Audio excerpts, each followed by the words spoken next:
Bonjour à toutes et à tous, bienvenue sur ce podcast dédié à trouver son alternance avec l'intelligence artificielle et avec Nexa Digital School. Donc c'est notre deuxième version puisque l'année dernière nous avons déjà évoqué ce sujet avec des outils, les standards évoluants. Nous avons souhaité pouvoir vous reparler aujourd'hui d'une deuxième version de cette recherche de l'alternance avec l'intelligence artificielle, résultant des différentes expériences qu'on a pu avoir au cours de l'année.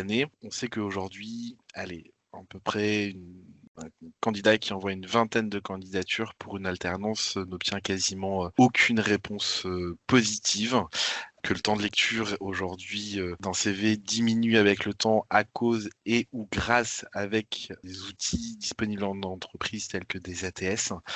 Et aujourd'hui, l'IA évoluant, on se rend compte qu'elle n'amplifie pas la chance de trouver une alternance, elle doit amplifier la stratégie de comment trouver une alternance pour se donner des meilleurs moyens. Donc c'est ce qu'on va voir aujourd'hui au travers de ce podcast, comment au travers d'une vraie méthode, on va plus loin qu'un chat GPT basique. Comment des prompts bien actionnables qui peuvent être livrés à l'issue de ce podcast vont pouvoir vous aider rapidement et efficacement à actionner votre recherche d'alternance et plusieurs actions concrètes aussi qui peuvent être mises à disposition. Donc pour ce tour de table aujourd'hui au sein de l'équipe, donc il y a moi, Johan, je suis directeur du campus Nexa à Lille.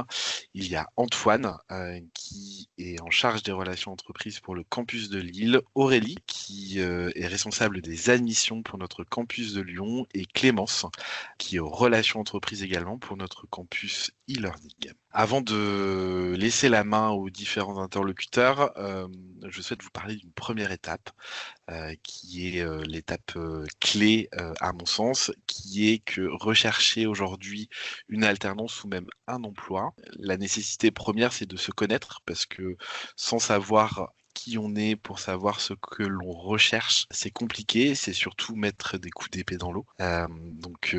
L'essentiel aujourd'hui, c'est vraiment d'avoir une première étape, de trouver qui on est, ce que l'on aime, quels secteurs peuvent s'offrir à nous en conséquence, quels sont les métiers qui peuvent être les plus adaptés à nos profils, que ce soit d'un point de vue hard skill ou d'un point de vue soft skills.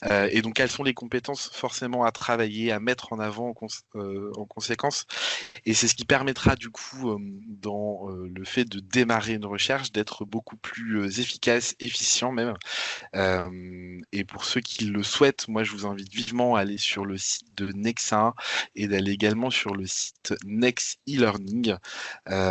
Sur ce site, nous avons mis à disposition de tout le monde un petit exercice qui permet de se connaître, de faire révéler ces éléments-là et d'aller chercher des métiers en conséquence, et ça permettra à chacun d'entre vous de pouvoir mieux cibler ses recherches. Tout ça dans l'objectif finalement de pouvoir se marketer, de pouvoir savoir comment mieux se mettre en avant, comment se faire repérer aussi sur les différents réseaux professionnels qui existent. Et là, on va arriver à une première étape qui est celle de l'identité visuelle, puisque on sait qu'aujourd'hui, avant même de lire un CV, un recruteur va aller regarder sur Google, sur LinkedIn potentiellement, et en 3 secondes, il va se faire une première idée, un premier jugement de qui vous êtes. Et je passe la main à Antoine, parce qu'Antoine, tu as des choses à nous dire sur ce sujet-là.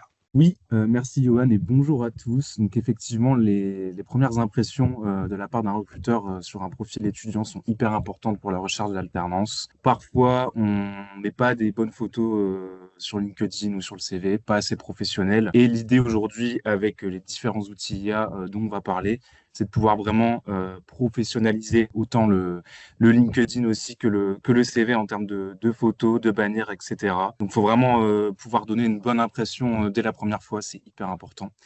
Donc là, ce qui est intéressant, c'est qu'avec ChatGPT, on peut générer du coup une photo beaucoup plus professionnelle à l'aide d'un prompt. Donc l'idée, ça va vraiment être d'avoir voilà, un portrait pro avec la bonne lumière, position naturelle, etc., des vêtements professionnels. Et avec ce prompt, ça va nous sortir une photo avec un rendu vraiment intéressant. Et en deuxième outil, on peut aussi utiliser par exemple Canva pour tout ce qui est bannière LinkedIn, donc pour avoir une bannière professionnelle. Parce qu'on sait tous qu'aujourd'hui, avoir un profil LinkedIn bien rempli, C'est hyper important de un pour bien apparaître dans l'algorithme et aussi pour montrer que on est professionnel et sérieux parce que le LinkedIn est une continuité du CV aujourd'hui et au sein de Nexa, côté accompagnement relations entreprises, on porte beaucoup d'attention sur le fait que les étudiants complètent bien le CV et le profil LinkedIn. On a aussi un autre outil qui s'appelle Resume Roaded, qui permet en fait d'analyser le score de notre CV ou du LinkedIn et en fait qui va remonter les points qui sont améliorés en termes de mots-clés ou autres pour pouvoir être pertinent dans notre recherche d'alternance et que le profil soit aussi complet par rapport à tout ça. Donc voilà ce qu'on a en termes d'outils pour l'identité visuelle et l'image de marque. Merci Antoine, hyper intéressant cet aspect qui peut paraître finalement très basique, mais qui en 3 secondes peut se faire aussi tailler par le jugement d'un recruteur. Je vais poser une question à Clémence. Clémence, toi, c'est quoi pour toi la pire erreur de profil que tu vois revenir assez régulièrement sur les CV des étudiants que tu accompagnes? Eh bien, je pense que les erreurs les plus fréquentes et les plus importantes, les plus impactantes dans la recherche d'alternance notamment, ça va être des profils qui ne sont pas du tout personnalisés. Il y a parfois pas de photo, pas par souhait de ne pas en mettre, mais par non-réflexion, disons, ou bien quand la photo est présente, mais que l'identité visuelle ne fonctionne pas. Où on va avoir, par exemple, sur un CV, des polices de tailles différentes pour des différentes parties, sans que ce soit logique d'un point de vue hiérarchique ou une photo avec un fond qui serait pas pro, avec une posture ou une tenue qui serait pas pro non plus. Et généralement, le combo de tout ça fait que ça porte défaut au candidat. Et en fait, tu viens d'utiliser un terme hyper intéressant, Clémence, qui est celui de la personnalisation, qui est un point qu'on va voir juste après, cette fameuse identité visuelle. Parce que 85% des opportunités viennent du réseau et que finalement, si on n'est pas visible, on ne se voit pas. Antoine, je te propose de continuer. J'ai besoin d'avoir ton avis, puisque je crois que tu as une petite anecdote avec un ou une DRH avec qui tu as évoqué ce sujet. Oui, tout à fait, merci Johan. Donc, en termes d'anecdote, on avait une DRH qui nous disait entre deux candidats à égalité dans un processus de recrutement, cette DRH, elle prendra celui qui va poster plutôt sur LinkedIn régulièrement parce que tout simplement, elle sait qu'il est donc actif sur son secteur et donc c'est tout de suite un gage de professionnalisme aussi de pouvoir s'intéresser à son secteur, etc. Donc, on rappelle très souvent aux étudiants qu'il est important aussi du coup de pouvoir s'intéresser à tout ça, de pouvoir essayer de faire des publications. Alors, on sait que c'est pas évident parce que parfois, quand on est jeune, on n'a pas forcément de contenu pour pouvoir publier sur LinkedIn. Mais aujourd'hui, justement, avec les outils IA comme ChatGPT, on peut, avec le CV, la lettre de motivation, générer des idées de publication donc, qui sont adaptées à ce qu'on souhaite voilà, rechercher en termes d'alternance. Je prends l'exemple du marketing digital. Aujourd'hui, on a beaucoup de choses, beaucoup de sujets sur lesquels on peut échanger sur LinkedIn par rapport à tout ça. L'idée, c'est de pouvoir générer des idées. Donc, ça peut être du storytelling, par exemple aussi des projets qu'on a fait en formation, des expériences qu'on a eues côté professionnel, en stage ou autre, ou en alternance. L'objectif, ça va être de vraiment pouvoir avoir une petite ligne directrice de publication, de partage d'expériences, etc. Ce qui va nous rendre beaucoup plus pertinent aussi aux yeux des recruteurs et en termes d'algorithmes également parce qu'on sait que 85% des opportunités aujourd'hui viennent du réseau. Donc si on n'est pas visible, malheureusement, on n'existe pas en majeure partie du temps. Donc voilà, en termes d'outils, hyper intéressant. On a aussi Gamma qui peut servir à faire des carousels en quelques clics comme outil IA. Donc c'est aussi voilà, des outils qu'on présente chez Nexa dans notre accompagnement relations entreprises, donc que je recommande fortement, ce qui nous permet de nous donner des bonnes idées et de pouvoir être encore plus efficace dans la recherche d'alternance. Merci Antoine, hyper pertinent. Et j'aimerais passer le micro à Aurélie pour une petite question, puisque Aurélie, toi, finalement, de par ton expérience de recruteuse et aujourd'hui sur la partie admission au sein du campus de Lyon, est-ce que tu as déjà identifié ou tu as déjà recruté des étudiants pour les admettre au sein de ton campus directement sur LinkedIn? Oui, ça m'est déjà arrivé justement de voir des profils très travaillés sur LinkedIn où il y avait une vraie pertinence et on sait aussi que c'est des profils qui vont trouver assez facilement une alternance. Donc effectivement, j'ai déjà identifié des profils via LinkedIn grâce à un profil bien rempli et personnalisé. Super, comme quoi, même en tant qu'étudiant, on peut se faire repérer sur LinkedIn. C'est une superbe nouvelle. Ça me permet d'enchaîner du coup sur la partie suivante et je vais te laisser reprendre le micro. Et ce que tu vas nous dire, Aurélie, va peut-être surprendre l'auditoire aujourd'hui, mais je te laisse nous en parler. Alors moi, je vais vous parler effectivement des ATS. Je ne sais pas si vous savez un petit peu ce que c'est, mais ce qu'il faut savoir déjà, c'est qu'aujourd'hui, il y a près de 70% des CV qui sont éliminés automatiquement avant même d'avoir été lus par un recruteur à cause des ATS. Les ATS, en fait, l'ATS, c'est un logiciel qui va être là pour filtrer un petit peu les CV qui vont être reçus et faire gagner du temps, notamment pour les grandes entreprises et les cabinets de recrutement qui utilisent beaucoup ça. Donc sur le CV, ça va analyser automatiquement tout ce qui va être mots-clés dans le CV, la structure du document et la correspondance avec l'offre d'emploi. Donc, il faut vraiment faire attention à ça. Et aujourd'hui, justement, on va vous parler d'un outil qui s'appelle le JobScan, notamment, qui va être là pour vous aider à contrer un petit peu les ATS ou en tout cas à ce qu'un recruteur voit concrètement votre CV. Donc, sur cette plateforme, en fait, vous allez copier l'offre d'emploi qui vous intéresse sur JobScan. Il y aura également votre CV qui va être mis sur le logiciel. Et ensuite, ça va permettre de comparer les deux et voir la pertinence de votre CV par rapport à l'offre. Vous allez avoir le détail en fait des choses à modifier pour être sûr qu'un recruteur humain lise votre CV par la suite. Donc c'est un super outil qui va vous permettre de contrer les ATS. Le but justement d'utiliser cet outil, c'est qu'une vraie personne puisse consulter votre CV et vous fassiez partie des 30% qui vont être lus par le vrai recruteur. Donc dans ce que tu nous dis, effectivement, l'objectif c'est d'arriver à ce qu'un humain finalement lise enfin le CV de la personne qui postule.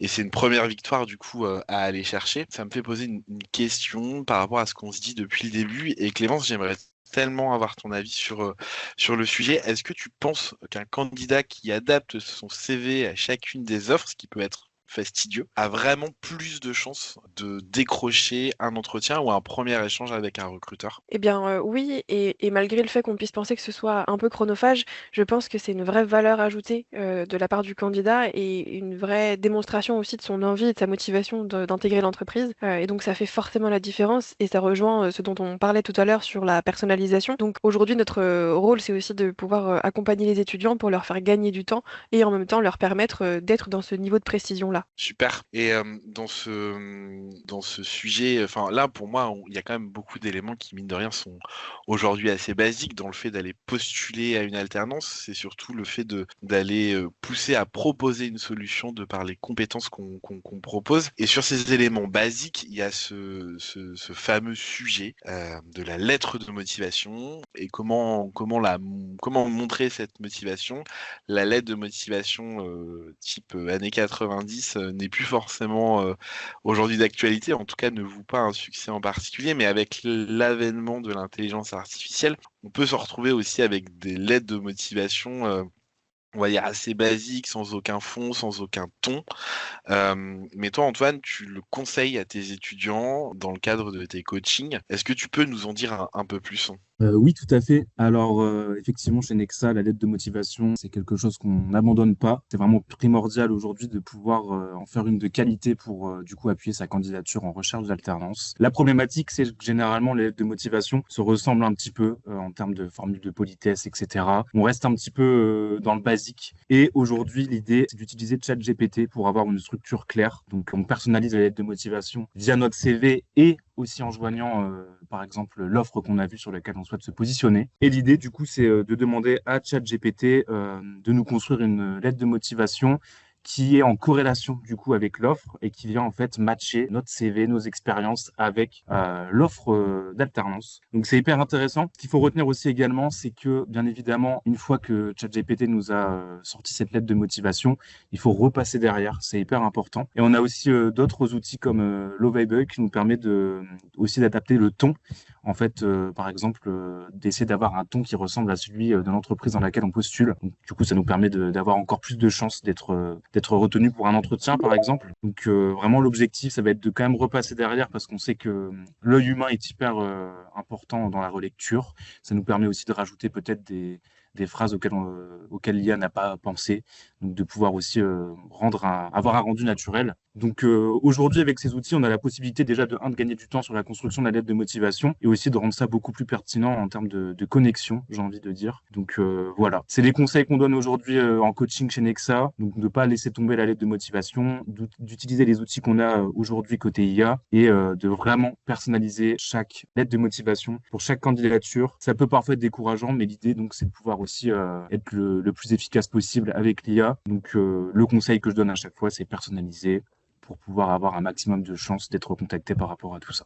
Merci Antoine. Donc en fait, finalement, il n'y a plus d'excuses aujourd'hui à la rédaction d'une lettre de motivation avec ces outils qui accompagnent, tout en gardant, comme tu le disais, un ton personnalisé et adapté. Et je suis convaincu qu'on peut aller encore plus loin sur ce concept de la personnalisation, dans cette stratégie d'adapter vraiment chacune des candidatures dans le cadre d'une recherche d'alternance. C'est pour ça que j'aimerais passer le micro à Clémence, puisque un CV en gros dit ce qu'on fait, et j'aimerais qu'on évoque le sujet du portfolio, qui, de mon point de vue, peut-être uniquement créatif, mais je pense que tu peux nous surprendre par quelques éléments sur ce fameux portfolio immersif, Clémence. Effectivement, le portfolio, c'est un sujet qu'on retrouve énormément dans les recrutements, sur toute la partie, créative notamment, donc des profils, très créa, digital et cetera.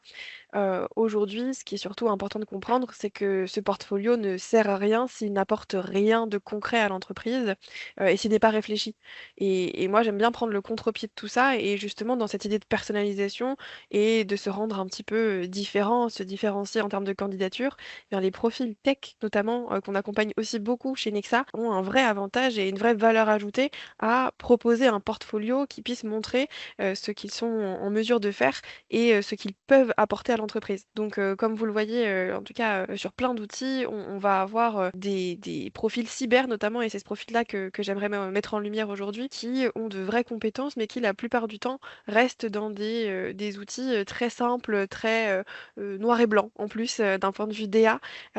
Aujourd'hui avec GitHub par exemple, on peut tout à fait en quelques clics et sans forcément savoir coder, d'ailleurs en ne sachant pas coder, on peut le faire aussi, proposer, un vrai CV, un vrai portfolio, un mélange des 2 qu'on peut après améliorer d'un point de vue, ergonomique, hein, avec, la couleur, la typographie et cetera. Donc c'est vrai que c'est quelque chose qui est hyper intéressant parce que ça va forcément faire sortir du lot les candidats, on s'y attend pas et ça permet de marquer les esprits différemment et surtout de montrer exactement ce qu'on a déjà fait, surtout quand c'était pas forcément dans le même secteur d'activité, pour pouvoir, permettre aux entreprises de se projeter avec nous sur ce qu'on pourrait leur apporter, comme tu disais tout à l'heure, plus dans la proposition de valeur que dans l'attente, d'un recrutement de la part des entreprises. Superbe, effectivement, il n'y a plus d'excuses non plus à poursuivre et à accélérer cette personnalisation de candidature.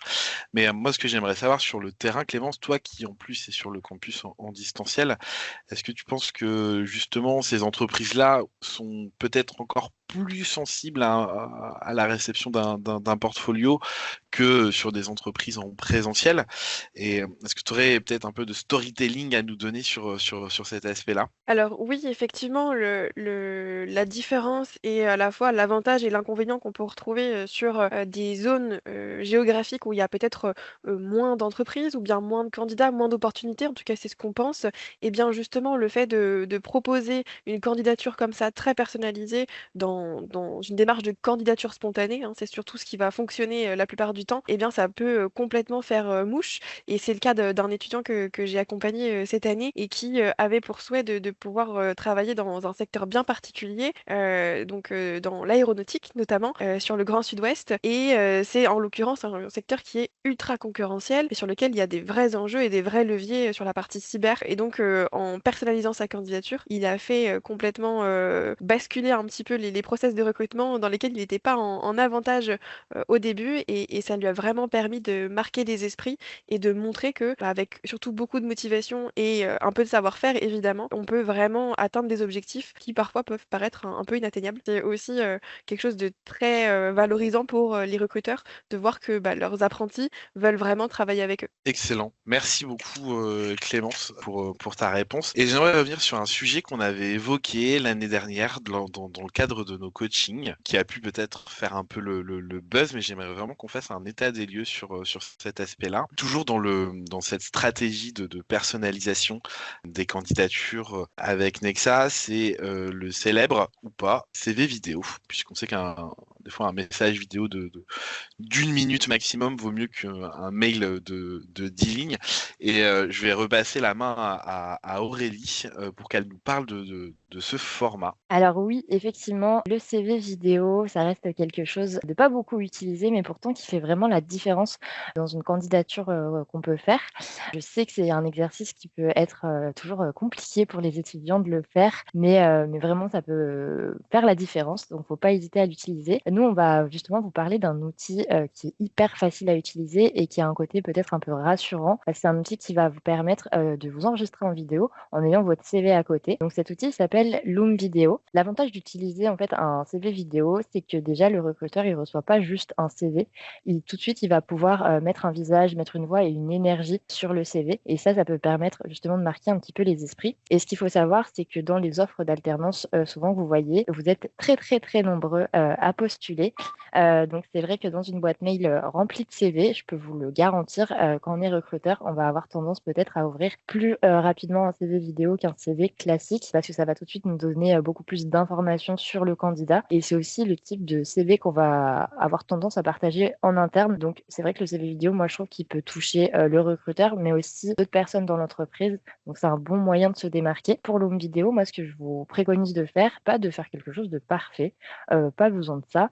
Il faut se filmer du coup simplement, cadrer à peu près au niveau du buste et avoir un fond neutre derrière. Rester naturel, pas lire un texte. Voilà, en 1 minute, c'est largement suffisant pour se présenter rapidement, indiquer pourquoi on s'intéresse à cette entreprise, qu'est-ce qu'on peut leur apporter. Et ça peut être intéressant de finir en proposant, par exemple, un échange avec le recruteur. Super, donc en fait, dans ce que tu nous dis, effectivement, 1 minute, un fond neutre, un ton naturel et des outils d'intelligence artificielle qui viennent accompagner cet aspect-là.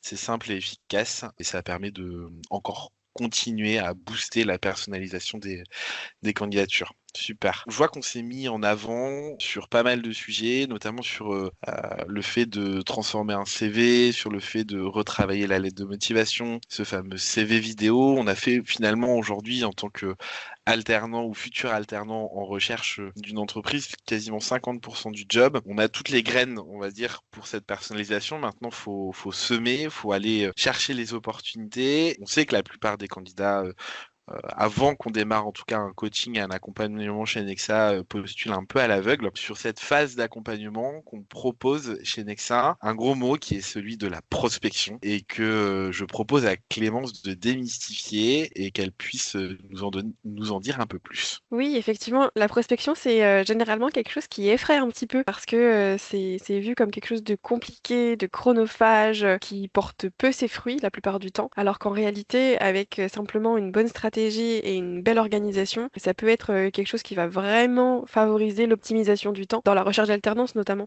plutôt que de partir un peu à l'aveugle et de candidater, de contacter un max d'entreprises sans savoir quoi ou comment, en utilisant quelques outils qui parfois sont en plus très simples d'utilisation. Ça permet justement de s'organiser et de passer moins de temps avec plus de résultats. C'est notamment le cas de plusieurs outils comme Perplexity ou encore NotebookLM, puisque la prospection, c'est effectivement contacter des entreprises, mais c'est avant tout les contacter en ayant déjà pris des infos pour pouvoir argumenter de manière stratégique. Avec Perplexity, par exemple, on peut tout à fait questionner en fait cette IA pour pouvoir lui demander des informations et des axes d'argumentation en fonction de l'actualité de l'entreprise, des différents éléments qui auraient été publiés, partagés par cette entreprise-là, et en même temps faire un lien avec son propre CV pour pouvoir justement faire des ponts entre quelle est l'actualité, les éléments importants, les enjeux actuels de l'entreprise et de quelle manière est-ce que moi je pourrais m'intégrer en tant que candidat, en tant que futur apprenti sur ces points-là. Donc c'est un vrai bel outil qui fait gagner du temps. Finalement, et c'est un des sujets qu'on retrouve très souvent avec l'IA, c'est qu'il faut absolument personnaliser et rendre le plus authentique possible le prompt et la requête qui est faite. Et en faisant ça, ça permet justement de se faire gagner du temps et d'être beaucoup plus tranchant et beaucoup plus pointu sur sa façon de contacter l'entreprise. Avec Notebook LM, par exemple, qui est un autre outil aussi très facile d'utilisation, on peut aller scraper des infos sur le net, sur les sites des entreprises, par exemple, pour pouvoir justement avoir un max d'informations, parfois même plus que certains salariés de l'entreprise, sur des actualités ou des sujets très précis, et ensuite justement faire des liens entre son propre CV, sa propre expérience et ce qui a été mis en place. Excellent. Donc en fait, là, dans ce que tu nous dis, on prépare une phase de prospection, ce qui permettra, au moment de décrocher le téléphone pour appeler une entreprise ou un contact, d'être beaucoup plus efficace. Et je fais même le pont avec la lettre de motivation aujourd'hui dont on a parlé, puisque peut permettre de capitaliser l'information à retranscrire à l'écrit sur lettre de motivation. Donc très très très intéressant. Je me pose la question si aujourd'hui, en tant qu'étudiant en recherche, j'ai déjà fait tout ça, il faut que je me mette à prospecter. Après, je vais avoir encore un certain nombre de clics pour arriver finalement à déposer une candidature, contacter, envoyer un message sur LinkedIn, etc. Je suis convaincu, je pense qu'il existe des éléments vraiment pratico-pratiques sur comment postuler vite et sans sacrifier la qualité. Et je retends le micro à Antoine, parce que je crois que tu as des choses à nous dire là-dessus. Alors, effectivement, c'est une tâche qui est un petit peu répétitive, le fait de devoir déposer sa candidature. Mais aujourd'hui, on a différents outils qui nous permettent de remplir automatiquement les formulaires de candidature, d'aussi pouvoir suivre dans un tableau de suivi les jobs auxquels on postule. Et en général, c'est des outils qui fonctionnent sur toutes les plateformes. Donc en fait, le but, c'est d'automatiser tout ça, de pouvoir remplir automatiquement ces champs et de gagner du temps sur le fait de déposer ces candidatures. Parce que c'est vrai qu'aujourd'hui, les étudiants, ils trouvent que c'est un peu long, un peu fastidieux. Et ça prend aussi beaucoup de temps quand on souhaite personnaliser au maximum sa candidature. Donc l'idée, c'est de pouvoir utiliser Simplified Job, en fait, en termes d'outils. Donc c'est une extension de navigateur, hein, comme je l'ai dit. Et ça va permettre de pouvoir remplir la plupart des champs pour les dépôts de candidature, ce qui a un gain de temps non négligeable et hyper intéressant. Donc encore un outil qui vient compléter aujourd'hui la recherche d'alternance et qu'on met aussi en avant de notre accompagnement et coaching chez Nexa Digital School. Donc un outil que je recommande aussi fortement pour pouvoir être efficace sur tout ça, gagner du temps et de pouvoir en fait aussi pouvoir faire, je dirais pas de la masse, parce qu'on personnalise vraiment à fond chaque candidature, mais vraiment être encore plus efficace sur le temps et la gestion du coup des différentes candidatures pour l'alternance. Merci Antoine. Et j'aimerais qu'on parle d'un sujet, puisque là tu viens de parler du dépôt de candidature, mais je suis sûr qu'il y a un autre axe qui est hyper important, puisque des fois on accompagne aussi des étudiants, on les coach, etc. Et ils trouvent des opportunités par eux-mêmes et par ce fameux réseau, qu'un certain nombre d'offres aussi ne sont pas publiées, c'est simplement une question de réseau. Comment on peut, Antoine, travailler ce réseau? Qu'est-ce que tu peux conseiller aux étudiants sur cet aspect-là? Alors, pour travailler le réseau, bien évidemment, il y a un outil qui est hyper important, c'est LinkedIn. Mais chez Nexa, on va un peu plus loin par rapport à tout ça, parce que les étudiants qui sont admis chez nous ont accès à l'outil Sales Navigator. Donc, en fait, c'est un LinkedIn premium qui va en fait nous permettre également d'avoir une recherche plus avancée en termes de filtres. Donc, on va retrouver le type d'entreprise, le poste, la zone géographique. On peut mettre aussi le niveau de relation, les intitulés de poste, etc. Donc, on peut aussi jouer avec les mots-clés. On peut se créer des personas. Donc, en fait, on a une possibilité de filtre qui est hyper intéressante et hyper pertinente aujourd'hui pour pouvoir aller chercher des profils de recruteurs. Je prends l'exemple des ressources humaines, mais aussi des chargés de communication, par exemple, pour tout ce qui est marketing digital. On a aussi, du coup, la recherche booléenne qui nous permet d'exclure et d'inclure des mots-clés ou alors aussi des personnes avec qui on a déjà interagi. Donc c'est vraiment hyper complet. Moi, c'est un outil que je recommande fortement et j'accompagne du coup mes étudiants à pouvoir l'utiliser à son plein potentiel. Et ce qui est hyper important, comme tu l'as dit, Johan, c'est de pouvoir en fait se construire un réseau, tout simplement parce qu'il y a énormément d'offres qui sont cachées aujourd'hui sur les job boards, qui sont vraiment plus en interne ou via les connaissances, le réseau, etc. Donc hyper important de ne pas négliger cet outil-là. On le répète assez souvent. Les job boards, on a beaucoup d'offres mais il faut aussi aller plus loin dans sa recherche, donc être pertinent avec un profil bien structuré, bien rempli, pouvoir aller aussi envoyer des messages directement, des emails avec Sales Navigator pour encore plus accroître ses chances d'avoir une réponse et donc un entretien et décrocher son alternance. Donc voilà, un outil que j'affectionne particulièrement, qu'on propose aussi chez Nexa Digital School en termes d'accompagnement. Merci Antoine. Dans ce que tu dis, finalement, il y a un vrai marché caché qui existe. Il suffit tout simplement d'aller frapper aux bonnes portes. Et avant d'aller sur le sujet suivant, j'aimerais bien que Clémence nous parle des candidatures spontanées, puisqu'on en a échangé ensemble il y a quelques heures. J'aimerais que tu puisses appuyer cet aspect-là avec ce qu'on vient d'évoquer. Oui, effectivement, les candidatures spontanées, c'est quelque chose qui est parfois, en tout cas très souvent, trop peu investigué par les candidats, alors que, et on l'a dit déjà à plusieurs reprises depuis tout à l'heure, il y a une grande partie des offres sur le marché qui ne sont pas publiées, qui ne sont pas visibles par tous, et surtout, il y a des opportunités qui sont créées pour des candidats aussi très souvent, et c'est justement en montrant sa motivation, son professionnalisme et sa détermination aussi à intégrer les entreprises. Donc ça passe, comme on l'a dit, par la personnalisation aux différentes étapes de candidature notamment. Et bien c'est en montrant tout ça que parfois on crée des opportunités et que certaines entreprises avaient peut-être anticipé en tout cas un recrutement sous 6 à 8 mois et que finalement le recrutement va se faire beaucoup plus vite pour que ce soit pour un candidat qui a vraiment marqué des esprits. Donc c'est quelque chose qui est excessivement important aujourd'hui et qui justement va se presque même se calquer sur la façon de candidater aussi en répondant à des annonces pour pouvoir justement relancer. Mais je n'en dis pas plus puisqu'on va en parler juste après. Merci Clémence. Et pour appuyer ce que tu disais, j'ai rencontré une responsable relation entreprise d'une grande entreprise de BTP la semaine dernière et effectivement elle me disait mais moi je réponds à toutes les candidatures spontanées, même si j'en reçois beaucoup et je prends encore plus de plaisir à répondre aux candidatures spontanées personnalisées. Donc dans tout ce qu'on peut vous dire jusqu'à maintenant, c'est extrêmement fondé, c'est très terre à terre et c'est la preuve que ça peut fonctionner. Donc là on a vu beaucoup d'étapes qui permettent de déclencher un premier échange avec un recruteur ou une recruteuse. Donc 75% du travail est fait aujourd'hui. Maintenant, c'est comment on se prépare à cet échange. Parce que décrocher un entretien, c'est bien. Le convertir en contrat, c'est l'objectif.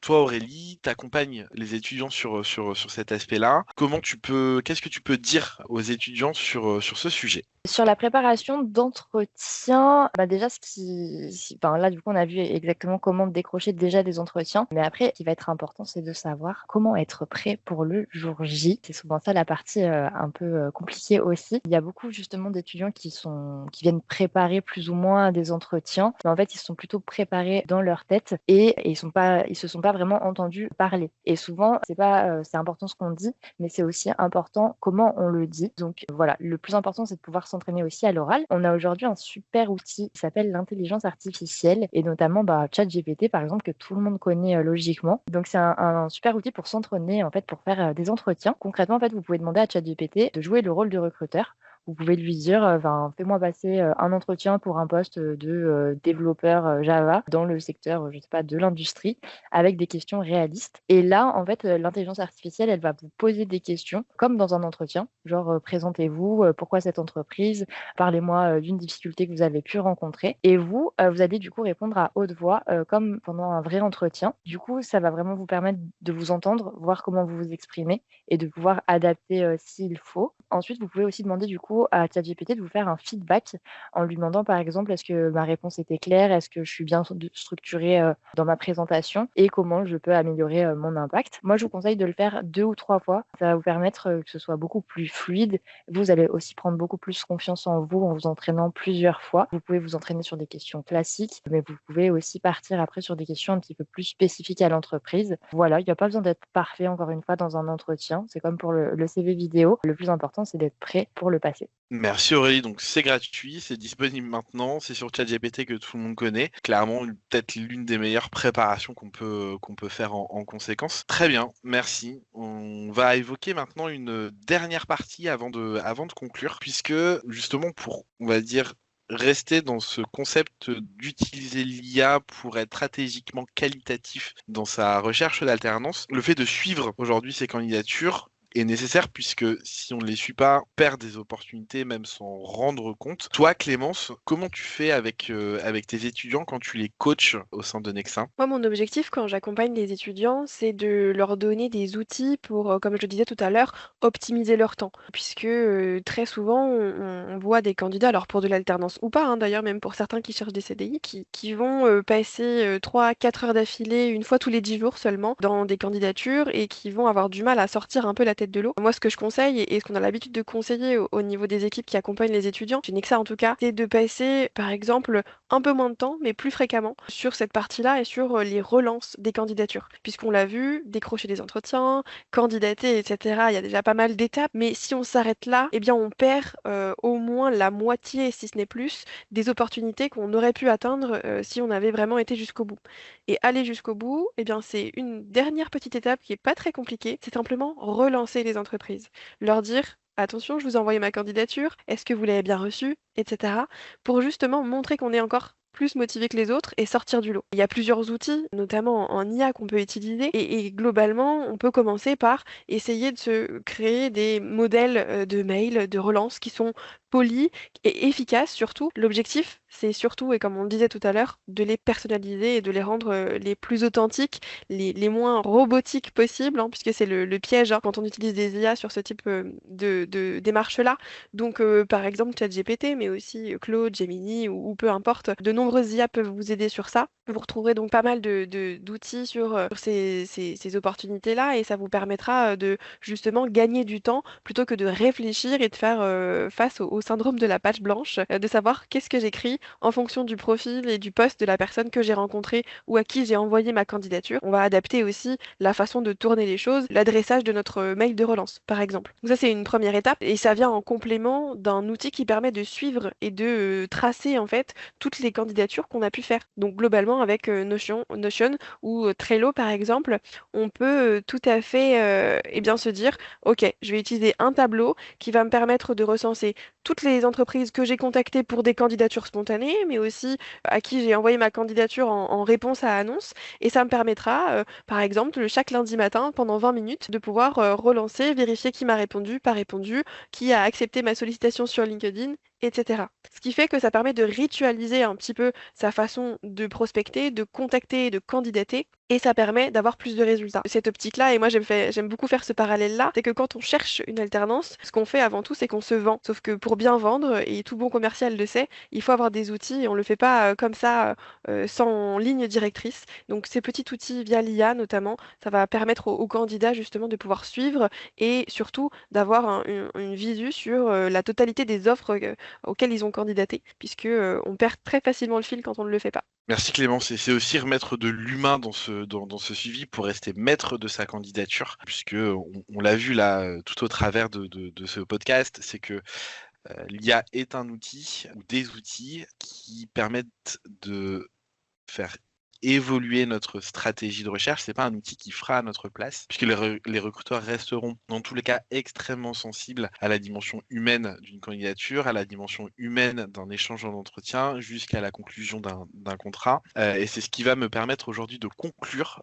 ce podcast, puisqu'on a vu à peu près 9 étapes aujourd'hui, de l'image de marque jusqu'à la relance post-entretien, que chacune de ces étapes peut être aujourd'hui augmentée par l'intelligence artificielle, partant du postulat qu'il faut d'abord se connaître, et c'est là où je vous réinvite à aller sur Next e-learning en conséquence, ou à contacter votre campus Nexa de proximité ou le campus à distance depuis nexa.fr. On a vu comment pouvoir soigner une image LinkedIn en moins de 30 minutes, comment passer les mailles des ATS, comment rédiger une lettre de motivation en moins de 10 minutes, créer son portfolio sans avoir de compétences en coding, comment aller chercher aussi une analyse entreprise pour avoir des arguments fondés et concrets avant de postuler, s'entraîner pour transformer un échange en contrat et bien s'organiser autour de sa recherche d'alternance. Au sein de chez Nexa Digital School, donc nous on va accompagner plusieurs typologies de métiers, du post-bac au bac+5, que ce soit sur l'intelligence artificielle et la data, toute la partie système, réseau et cybersécurité, le développement web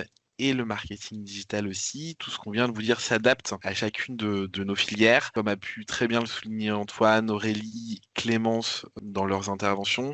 Tout ça, c'est des éléments que nous mettons à disposition de nos étudiants dans le cadre de notre accompagnement, de notre coaching à la recherche d'alternance. On se rend compte aussi que dans ce qui a été remonté aujourd'hui, que l'accompagnement mis en place est réalisable aussi si l'investissement de l'étudiant est au même niveau. C'est des éléments importants et c'est là où l'IA vient soulager la stratégie de recherche. Donc je vous remercie toutes et tous, Antoine, Aurélie, Clémence, pour vos apports, pour les conseils que vous avez pu apporter dans le cadre de nos échanges. J'invite chaque étudiant, chaque étudiante à contacter Nexa pour en savoir plus sur notre accompagnement pragmatique et avec les outils d'IA qu'on met à disposition de nos étudiants, pour voir si vous vous y retrouvez dans tout ça, pour aller chercher le concret aussi, vivre votre aventure avec nous. Je vous souhaite à toutes et à tous une belle journée.